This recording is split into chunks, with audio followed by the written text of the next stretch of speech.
ஹரே கிருஷ்ண பக்தர்களே, கிருஷ்ண உணர்வு மிக உன்னத யோகம் பாகம் 17 அத்தியாயம் 5 நமது உண்மையான வாழ்க்கை. ஆயிரம் மனிதர்களில் ஏதேனும் ஒருவரே வாழ்க்கையில் பக்குவம் அடைய முடியும் என்று பகவத்கீதை கூறுகிறது. மனிதன் ஒரு மிருகம், ஆனால் அவன் தனிப்பட்ட உரிமையான பகுத்தறிவை பெற்றிருக்கிறான். அந்த பகுத்தறிவு என்ன? விவேகம், விவாதம். விவேக சக்தியானது நாய்களுக்கும் பூனைகளுக்கும் உள்ளது. ஒரு நாய் உங்கள் பக்கத்தில் வருகிறது என்று வைத்துக் கொள்வோம். அதை பார்த்து நீங்கள் சீ போ என்றால் உடனே அதை புரிந்து கொண்டு ஒதுங்கி சென்று விடுகிறது. ஆகவே நாய்க்கும் சில விவேக சக்தி உள்ளது. ஆனால் மனிதர்களுக்கான தனிப்பட்ட பகுத்தறிவு என்பது என்ன? உடல் சம்பந்தமான தேவைகள் இருக்கும் வரையில் அறிவு என்பது மிருகங்களுக்கும் உள்ளது. சமையல் அறையில் உள்ள பாலை திருடுவதற்கு பூனை முயற்சி செய்கிறது. அதற்கும் அறிவு உள்ளது என்பதையே இது காட்டுகிறது. எப்போது இந்த வீட்டு எஜமானர் வெளியே செல்வார், நாம் இந்த பாலை சாப்பிடலாம் என்று அது எண்ணுகிறது. ஆகையால் சாப்பிடுவது, தூங்குவது, உடல் உறவு கொள்வது, பாதுகாப்பது என்பது மிருகங்களின் 4 இயற்கை குணங்களாகும். அறிவு சக்தி என்பது மிருகங்களுக்கும் உள்ளது. மனிதன் பகுத்தறிவுள்ள மிருகம் என்று அழைக்கப்பட்டால் மனித இனத்தின் தனிப்பட்ட அறிவு என்பது என்ன?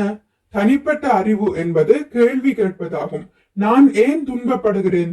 இதுவே தனிப்பட்ட அறிவு. மிருகங்களும் துன்பப்படுகின்றன, ஆனால் இதற்கு என்ன பரிகாரம் என்பது அதற்கு தெரியாது. ஆனால் மனிதர்கள் விஞ்ஞான முன்னேற்றம், தத்துவ முன்னேற்றம், நாகரிக முன்னேற்றம், மத முன்னேற்றம் என அநேக வழிகளில் வளர்ச்சி அடைகிறார்கள். ஏனென்றால் அவர்கள் மகிழ்ச்சியாய் இருக்க விரும்புகிறார்கள். கேள்வி கேட்கும் சக்தி குறிப்பாக மனித வர்க்கத்திற்காகவே கொடுக்கப்பட்டிருக்கிறது. அதனால் தான் ஸ்ரீ கிருஷ்ணர் பகவத்கீதையில் கூறுகிறார், ஆயிரக்கணக்கான மனிதர்களில் ஒருவன் என்னை அறிகிறான்.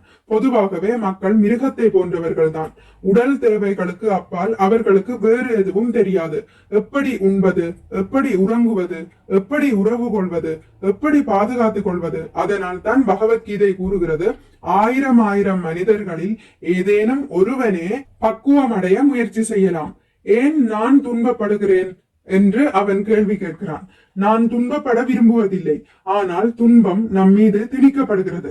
அதிகப்படியான குளிரை நாம் விரும்புவதில்லை, ஆனால் கடும் குளிரோ வெப்பமோ நம் மீது பலவந்தப்படுத்தப்படுகிறது. இத்தகைய விவாத சக்திக்கான ஊக்கம் உண்டாகும் போது அதற்கு பிரம்ம ஜிக்ஞாசா என்று பெயர். இது வேதாந்த சூத்திரத்தில் காணப்படுகிறது. துன்பம் என்னும் பிரச்சனையை எப்படி தீர்ப்பது என்ற கேள்வியை கேட்பதுவே மனித வர்க்கத்திற்கு அடையாளமாகும் என்று வேதாந்த சூத்திரத்தின் முதற் செய்யுள் கூறுகிறது. மனிதர்களின் இத்தகைய தனிப்பட்ட உரிமையானது சில நல்லவர்கள் தொடர்பில்லாமல் மிக சுலபமாக வெளிப்படையாது என்று கிருஷ்ணர் கூறுகிறார். நாங்கள் கிருஷ்ண பக்தி இயக்கத்தை ஆரம்பித்திருக்கிறோம். சிறந்த கருத்துக்கள் விவாதிக்கப்படும் எங்கள் இயக்கத்தில் தொடர்பு கொண்டால் விவாத சக்தியானது வெளிப்படைந்து மனித வர்க்கத்தின் தனிப்பட்ட உரிமையானது கிடைக்கும். இத்தகைய கேள்விகள் ஒருவனுடைய மனதில் எழும்பாத வரையில் அவன் செய்யும் அனைத்து செயல்களும் தோல்வியே அடையும் என்பதை அவன் புரிந்து கொள்ள வேண்டும். அவன் வெறுமனே மிருக வாழ்விற்கு இழுத்துச் செல்லப்படுகிறான். ஆனால் நான் யார்?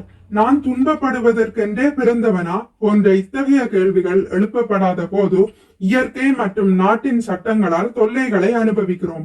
ஆகவே இத்தகைய அனைத்து தொல்லைகளில் இருந்தும் விடுபடுவது எவ்வாறு என்பதே விடுதலைக்குரிய கேள்வியாகும். ஆத்மா இயற்கையிலேயே மகிழ்ச்சி நிறைந்ததாகும் என்று வேதாந்த சூத்திரம் கூறுகிறது.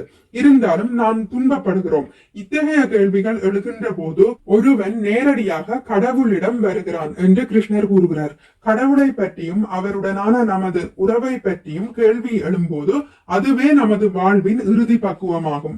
ஆயிரம் மனிதர்களில் ஏதேனும் ஒருவன் பக்குவம் அடைய முயற்சி செய்யலாம் என்று கிருஷ்ணர் கூறுகிறார். மேலும் அத்தகைய நபர்களில் லட்சத்தில் ஒருவனே கிருஷ்ணரை புரிந்து கொள்ள முடியும். ஆகவே கிருஷ்ணரை புரிந்து கொள்வது அவ்வளவு சுலபம் அல்ல, ஆனால் சுலபமானதும் கூட. நியதி நியமங்களை நாம் பின்பற்றினால் அது மிகவும் சுலபமானது. ஹரே கிருஷ்ணா. இத்துடன் முடித்துக் கொள்கிறேன். இனி அடுத்த பதிவில் இதன் தொடர்ச்சி தொடரும். மிக்க நன்றி. ஹரே கிருஷ்ணா. உங்களுக்கு இந்த வீடியோ பிடித்திருந்தால் லைக் பண்ணுங்கள், ஷேர் பண்ணுங்கள், சப்ஸ்கிரைப் பண்ணுங்கள். நோட்டிபிகேஷன் பெல்லை அழுத்துவதன் மூலம் அடுத்த பதிவுகள் உங்களை வந்தடையும். பகவான் ஸ்ரீ கிருஷ்ணரை பற்றி கேட்டு மகிழ்வோம். ஹரே கிருஷ்ணா.